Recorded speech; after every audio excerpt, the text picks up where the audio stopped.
Hello guys, welcome back to my channel. আমার channel তোমাদের সবাইকে স্বাগত। তোমরা সবাই কেমন আছো? আশা করি ভালো আছো।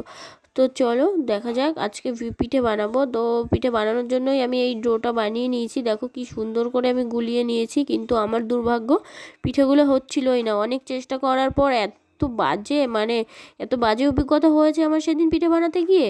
তো আর কি বলবো। তো তোমরা দেখো, এই যে তেলটা গরম হয়ে গেছে, দেখো এখন আমি তেলের মধ্যে এই যে পিঠাগুলো মানে এটা আমি ভাজা পিঠে, আমাদের এখানে এটাকে ভাজা পিঠেই বলে, আর অনেকে মালপোয়া বলে, কিন্তু ভাজা পিঠেই বলি। তো আমি বানানোর অনেক চেষ্টা করলাম, খুব খেতে ইচ্ছা করছিল, তো এক রকমের পিঠেই বানাবো বলে ভেবেছিলাম।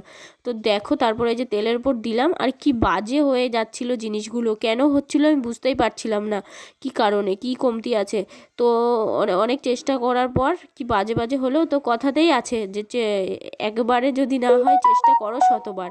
তো আমি সেরকম অনেকবার চেষ্টা করেছি, কোনো বার কিছুতেই হচ্ছিল না। তারপরে আমি ভিডিও করাই বন্ধ করে দিয়েছিলাম, যে ভিডিওই আর করব না। তারপরে একটু চিনি আর একটু চালের গুঁড়ো মিশালাম, মিশিয়ে তারপরেও চেষ্টা করে দেখেছি, তাও কিন্তু হয়নি।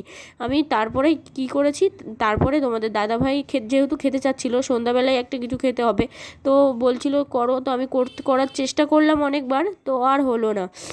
তো এই যে দেখো কি বাজে হয়েছে, মানে এত বাজে অভিজ্ঞতা আর এত বাজে হচ্ছে জিনিসগুলো, আমি মানে কি বলবো, আমারই ভালো লাগছিল না। তারপরে তোমাদের দাদাভাইকে বললাম তুমি করে নাও, তো ও তো ওই ভাজা পিঠাটা করতে পারবে না, তার জন্য এই তাওয়ার মধ্যে এই যে ডোটা দিয়ে এইভাবে করেছিল। তো এইগুলো খেতে তাও ভালো লাগছিল, কিন্তু ওই ডুবো তেলে কড়াগুলো খেতে একদমই ভালো লাগছিল না। তার জন্য আমরা এইভাবে করলাম, করে তিনজনা তিনটে খেলাম। খেয়ে এগুলোতেও ভালো লাগছিলো, খেয়ে সন্ধ্যাবেলাটা থাকলাম। তারপরে ডোটা তো আমি অনেকটাই গুলিয়েছিলাম, যেহেতু ডোটা অনেকটা গুলিয়েছিলাম, কপালটা খারাপ। তার জন্য এই দেখো কতটা ডো রয়েছে এখনও, বাজে হয়েছে। তো কপালটা খারাপ, পিঠা আর খেতে পারলাম না, ওইটা খেয়েছিলাম। তারপরে এই কপালে না থাকলে আর কি হবে বলো। তারপরে আর কি ওই খেলাম। কতটা ডো আমি বুঝতেই পারছিলাম না, যে ডোয়ের মধ্যে কি কমতি আছে। যে দেখো এমন হয়েছে, এই যে আবার করছে। এই যে এই জিনিসগুলো তাও খেতে তাও ভালো লাগছিল। তোমাদের দাদাভাই নিজেই করে নিচ্ছিল, দেখো নিজে করছে। আমি আমি আমার এত বাজে লাগছিলো, ওই জন্য আর করতে ইচ্ছা করছিল না। তো এটাও গোলা রুটি মতো বলে, কিন্তু এর মধ্যে মিষ্টি দেওয়া ছিল, ভাজা পিঠের ডো যেহেতু। তো এরকমভাবেই গোলা রুটি মতো করে নিচ্ছিল, খেতে ভালো লাগছিলো। তিনজনের জন্য তিনটেও করলো, আরও তো ডো বেঁচেছিল। তো রাতে আমি আর কিছু করিনি। তো পরের কপাল খারাপ, আর খাওয়া হলো না। তো এটাই খাচ্ছিলাম, খেতে ভালোই বেশ সুন্দর লাগছিলো। এই যে মাম্মাম রয়েছে, আমার মনটা খারাপ হয়ে গেছে। দেখবা কোনো একটা জিনিস করতে গেলে যদি না করা হয় না, তো মনটা খারাপ হয়ে যায়।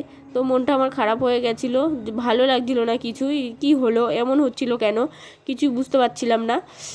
তো তারপরে এই যে এটা দেখো, এটা খাচ্ছি, এটা কিন্তু খেতে খুবই সুন্দর লাগছিলো, মানে ভাজা পিঠের মতোই লাগছিলো, কিন্তু ডুবো তেলে হয়, আর এটা অল্প তেলে করেছি, তোমাদের দাদাভাই করে দিয়েছে। তো তারপরে এগুলো খেয়েছিলাম। পরের দিন সকালবেলা আমি মানে ডোটার মধ্যে একটু চিনি, একটু চালের গুঁড়ো মিশিয়ে আবার রেখে দিয়েছিলাম সারা রাত ওটা ভিজেছে। তো পরের দিন সকালে আমি আবার ট্রাই করব, যদি হয় তাহলে ভিডিও করব। আমি প্রথমে দেখো আমার কি দুঃখ লাগছে, এই খাচ্ছিলাম আর কি বলছিলাম তোমাদের। আমার মানে সত্যিই খুব, যদি কোনো একটা জিনিস করতে গেলে ভালো না হলে না ভালো লাগে না।